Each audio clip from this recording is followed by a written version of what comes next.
Hello student. Halo alkane and halo alkane की रासायनिक अभिक्रिया पढ़ रहे थे। इसके अंदर एनएसआर अभिक्रिया पढ़ी थी कि एनएसआर अभिक्रिया से किन किन यौगिकों को बनाया जा सकता है। अल्कोहल को बना सकते हैं, ईथर को बना सकते हैं, साइनाइड को, आइसोसाइनाइड को, नाइट्राइट को, नाइट्रो, एस्टर, एल्केन और उच्चतर एल्काइन, इन सबको बनाया जा सकता है। अब ये जो एनएसआर क्रिया है, ये दो प्रकार की एनएसआर होती है। एनएसआर अभिक्रियाएं दो प्रकार की होती हैं। एक होती है SN1 या एक का अणु नाभिक स्नेही प्रतिस्थापन अभिक्रिया, और दूसरी होती है SN2 द्विअणु नाभिक स्नेही प्रतिस्थापन अभिक्रिया। दो तरह की होंगी, तो SN1 और एक होती है SN2। SN1 एक अणु और SN2 द्विअणु। एक एक करके पढ़ते हैं। सबसे पहले SN1 कौन होगी? जो अभिक्रिया जो केवल एक ही अणु के ऊपर डिपेंड करती है कि रासायनिक अभिक्रिया के अंदर दो क्रियाकारक, ठीक है। अब इसके अंदर केवल एक ही अणु के ऊपर, केवल एल्किल हैलाइड के ऊपर निर्भर करती है, वो अभिक्रिया है SN, और जो दोनों पे डिपेंड करती है वो होती है SN। तो SN1 के अंदर जैसे एग्जांपल लिया, CH3 डबी CH3 tertiary butyl chloride. अब क्रिया कर रहा है इसकी ध्रुवीय विलायक जल के KOH OH माइनस, यहाँ आइन होगा K plus OH minus. OH minus नाभिक स्नेही का काम करेगा, जो Cl का प्रतिस्थापन करेगा। तो यहाँ योग हो गया OH का, प्लस में इस tertiary butyl alcohol tertiary butyl alcohol बनता है। यह अभिक्रिया SN1 क्रियाविधि के द्वारा संपन्न होती है। देखो कैसे कि इस अभिक्रिया के अंदर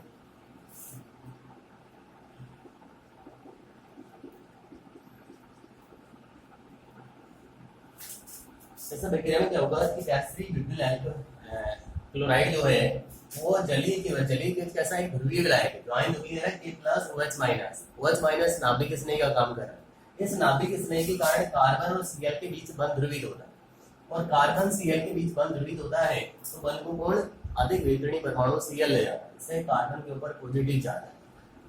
तो ये जो अभिक्रिया होती है SN1 क्रियाविधि जो होती है वो दो स्टेप में होती है। पहला स्टेप होता है इसका कि कार्ब धनायन का निर्माण, दूसरे स्टेप के अंदर कार्ब धनायन के ऊपर नाभिक स्नेही का योग होता है। स्टेप फर्स्ट, कार्ब धनायन का निर्माण। कार्ब धनायन का निर्माण CH3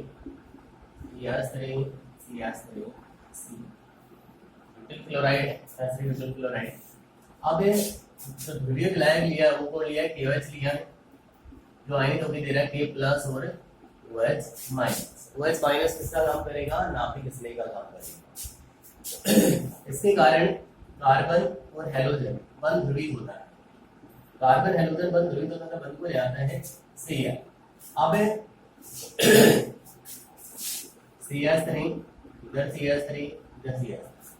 अब इस कार्बन से बंध गया तो इस कार्बन के ऊपर आया पॉजिटिव चार्ज और प्लस में Cl का आया नेगेटिव। तो इस कार्बन पर पॉजिटिव है तो इसका नाम है कार्ब धनायन। ये जो स्टेप होता है ये दोनों तरफ से, और ये स्टेप धीमी गति से होता है। धीमी गति से क्योंकि एक स्थायी कंपाउंड से एक अस्थायी कार्ब धनायन बनता है, इसलिए कैसे चलेगा? धीमी गति से होता है। इसके बाद में चलता है दूसरा स्टेप। दूसरे बात के अंदर क्या होगा?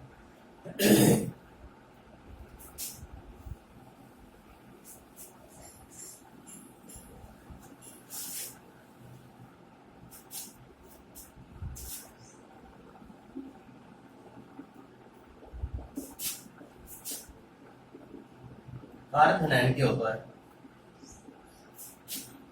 नाभिक स्नेही का योग, ये है कार्बन आयन और इसके ऊपर योग कराते नाभिक स्नेही। नाभिक स्नेही कौन है? OH माइनस नाभिक स्नेही। योग किया कार्बन आयन के ऊपर,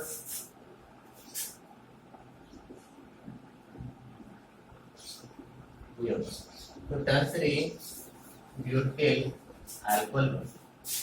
ये स्टेप जो होता है ये तेज गति से चलता है। बस क्यों? क्योंकि अस्थायी कार्बन आयन किसमें चेंज हो रहा है? स्थायी यौगिक में चेंज, इसलिए तेज गति से। फैसलमैन क्रियाविधि में क्या होगा कि कार्बन आयन का निर्माण होगा, कि जो ध्रुवीय विलायक आयनित हो जाएगा। उसके बाद में एल्किल हैलाइड में कार्बन हैलोजन का बंध ध्रुवित होगा, बंध को ले जाएगा अधिवितरणी हैलोजन पर, जिससे कार्बन से पॉजिटिव और Cl या कोई दूसरा हैलोजन उस पर नेगेटिव चार्ज, जिससे कार्बन आयन बढ़ता है। धीमी गति से चलता है पर, क्योंकि स्थायी कंपाउंड से अस्थायी कार्बन आयन। फिर दूसरे स्टेप के अंदर बड़े हुए कार्बन आयन के ऊपर नाभिक स्नेही का योग होता है। नाभिक स्नेही का काम यहाँ OH माइनस करना है, क्योंकि नाभिक स्नेही गुण होंगे जिनसे या तो नेगेटिव चार्ज होगा या जिनके पास लोन पेयर की अधिकता होगी, वो नाभिक स्नेही का काम करेंगे। ये स्टेप तेज गति से चलता है क्योंकि अस्थायी कार्बन आयन किसमें चेंज हो रहा है? स्थायी यौगिक के अंदर चेंज हो रहा है, तो तेज गति से। अब इसके अंदर जो क्रियाविधि है, इसमें जो अभिक्रिया का वेग है या जो क्रिया है, ऐसा जो क्रियाविधि है, वो केवल एक अणु पे निर्भर करती है। एक अणु पे किसके ऊपर? केवल एल्किल हैलाइड पे डिपेंड करती है कि एल्किल हैलाइड किस तरह का, बस उस पर निर्भर करेगी। नाभिक स्नेही चाहे ऐसा भी, इससे कोई फर्क नहीं। देखो 11वीं में पढ़ा है, अभी पढ़ रहे हैं कि जो कार्बन आयन है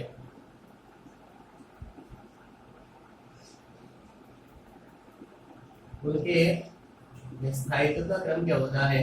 सबसे अधिक टर्सरी, फिर सेकेंडरी और फिर होता है प्राइमरी। तो इस क्रियाविधि में पहला स्टेप में कौन बढ़ जाता है? कार्बन आयन बढ़। अब उस कार्बन आयन के ऊपर कौन जुड़ता है? नाभिक स्नेही। वो नाभिक स्नेही चाहे कैसा भी, हमेशा एक अस्थायी कार्बन आयन के ऊपर नाभिक स्नेही छोटा जुड़े, बड़ा जुड़े, प्रबल जुड़े, दुर्बल जुड़े, हमेशा यौगिक के अंदर चेंज हो जाए, तो इसका कोई प्रभाव नहीं होगा, डिपेंड करेगा इसके ऊपर। ये कैसा है? तो इसका स्थायित्व जितना ज्यादा होगा उतना ही अभिक्रिया प्रबलता से, यानी कि यहाँ सबसे ज्यादा स्थायित्व कार्बन आयन में इसका है टर्सरी का, फिर सेकेंडरी का, फिर प्राइमरी का। तो यानी कि एक ही अणु पे डिपेंड करती है किसके ऊपर? Alkyl halide. कौन? एल्किल हैलाइड पे क्यों डिपेंड करती है? क्योंकि इसके पहले स्टेप में कौन बढ़ जाता है? कार्बन आयन बढ़ता है। अब उस कार्बन आयन के ऊपर चाहे कैसा भी नाभिक स्नेही जुड़े, उससे कोई फर्क नहीं पड़ता। तो यानी कि यहाँ कार्बन आयन जो है वो कैसा होना चाहिए? ज्यादातर टर्सरी होना चाहिए, तब अभिक्रिया प्रबलता से। यदि प्राइमरी है तो अभिक्रिया बहुत ही दुर्बलता से होगी, आपके नहीं होगी, ऐसा मान लेगा। ये होगी। अब एल्किल जो हैलाइड ले, तो SN1 के प्रति एल्किल हैलाइड के क्रियाशीलता क्रम क्या होगा? सबसे ज्यादा टर्सरी होगा, फिर सेकेंडरी होगा, फिर प्राइमरी होगा। यानी कि ज्यादातर टर्सरी होगा तो आसानी से SN1 क्रियाविधि संपन्न हो जाएगी। तो ये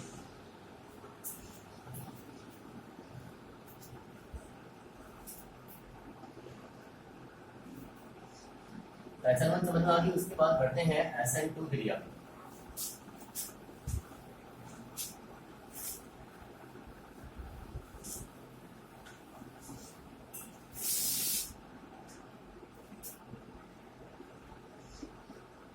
SN2 है द्विअणु नाभिक स्नेही प्रतिस्थापन अभिक्रिया। इसके अंदर क्या होता है? केवल एक स्टेप में ही चलती है, बस एक स्टेप में चलती है। एग्जांपल ये जैसे हमने CH3 Cl अभिक्रिया कराई जलीय KOH से, तो CH3OH प्लस ये तो एक इसकी केमिकल रिएक्शन। अब SN2 की क्रियाविधि लिखें। क्रियाविधि के अंदर एल्किल हैलाइड लिया, कार्बन के साथ में 3 H है, 1 2 और एक कौन जुड़ा है, हेलोजन परमाणु, तो ये जुड़ गया हेलोजन, तो लिखा है CH3। ठीक है, जो जलीय की OH है वो तो आयनिक होते हैं A प्लस और OH माइनस D। ठीक है, तो OH माइनस किसका काम कर रहा है, नाभिक। अब यहाँ क्या होता है कि कार्बन और CH के बीच बॉन्ड को तोड़ रहा है, तो उसके लिए क्या करता है नाभिक स्नेही जो है OH माइनस, वो इस कार्बन के ऊपर पीछे से आक्रमण कर OH माइनस, जिससे Cl परमाणु या कोई भी हाइड्रोजन परमाणु इस कार्बन से बंधा हुआ है, जुड़ा हुआ है, उस कार्बन के ऊपर नाभिक स्नेही पीछे से अटैक कर, क्यों, क्योंकि इसके अंदर कार्बन धनाएं तो बढ़ता नहीं, तो कार्बन धनाएं नहीं बढ़ता, इसलिए कार्बन और Cl का बॉन्ड टूट रहा है। अब वो कैसे टूटेगा, यदि मान लीजिए OH माइनस सामने से अटैक करता, तो सामने से अटैक करता तो क्या होता है, Cl को और पास जाता कार्बन, इसलिए कहां से अटैक किया उसने, पीछे से अटैक किया, जिससे कार्बन हेलोजन जो बंध है वो दुर्बल हो। ठीक है,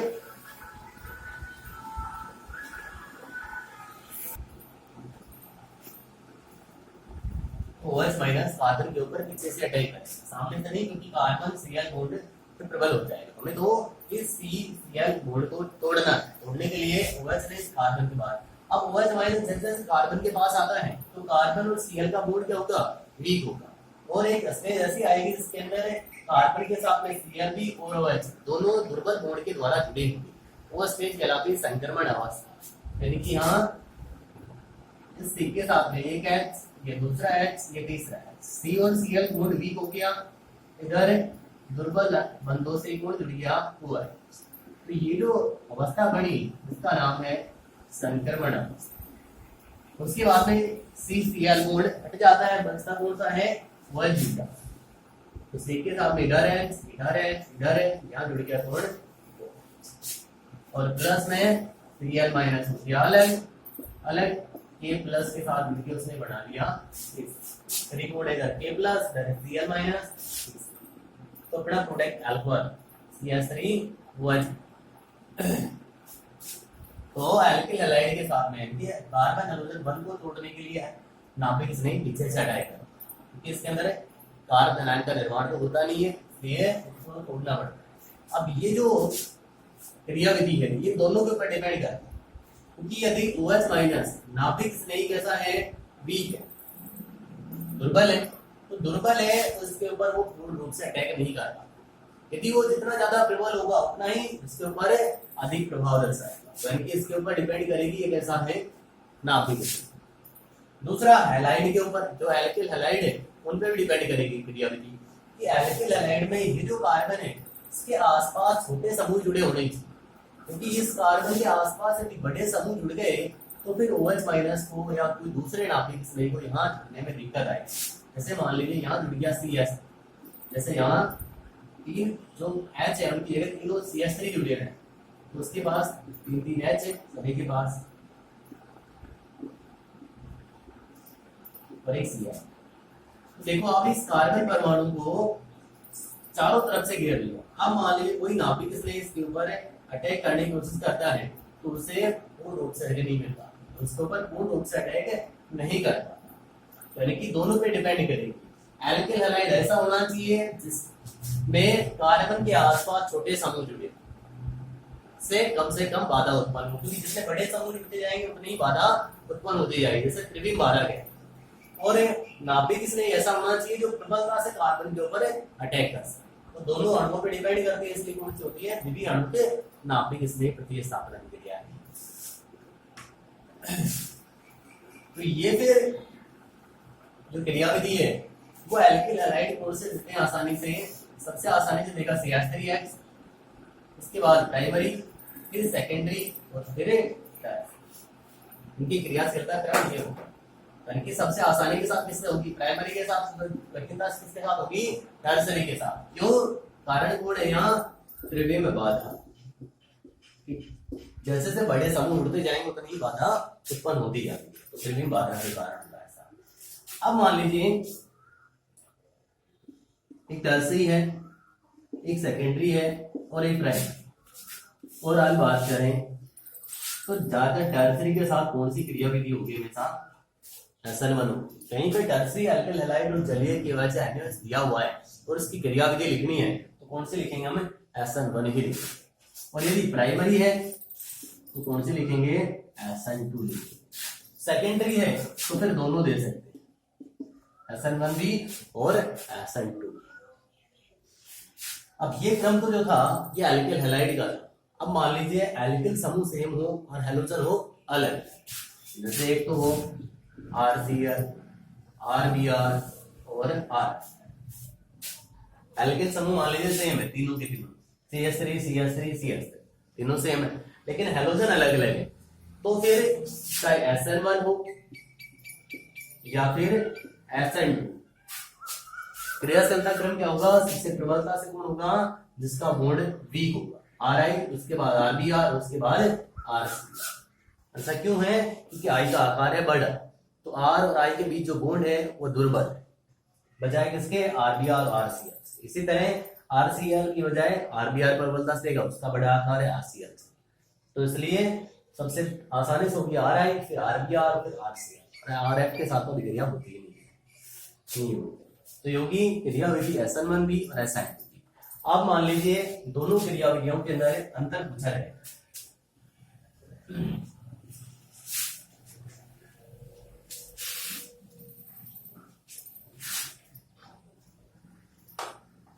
क्या प्रश्न आ गया? मान लीजिए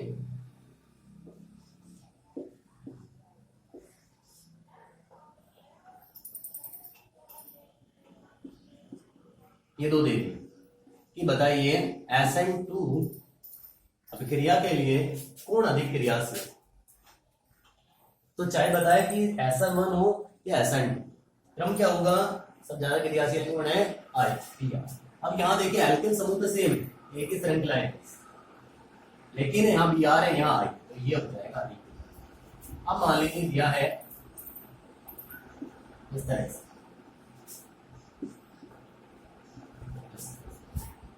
अब बताना है SN1 के प्रति कौन अधिक क्रियाशील। तो ये कौन सा है? टर्सरी, और ये कौन सा है? सेकेंड। तो ज्यादा क्रियाशील कौन है SN1 के प्रति? टर्सरी। यदि SN1 ना लेके आ दिया SN2 तो फिर कौन सा है? ये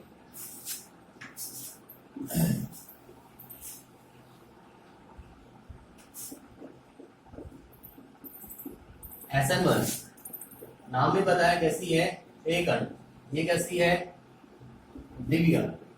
SN1 दो स्टेप में चलती, दो पद ये होती है, एक ही स्टेप के अंदर कंप्लीट हो जाती है। इसके अंदर जो एल्किल हैलाइड है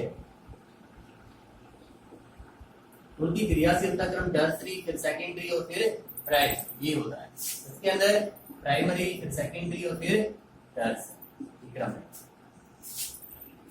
इसमें मध्यवर्ती जो बढ़ता है वो कारक धनायन बढ़ता है। इसमें मध्यवर्ती कौन होता है? संक्रमण अवस्था। तो ये इनके अंदर अंतर हो जाएंगे SN1 और SN2। उसके बाद में इन NSR अभिक्रियाओं के लिए त्रिविम रासायनिक पहलू है, उन कल की क्लास में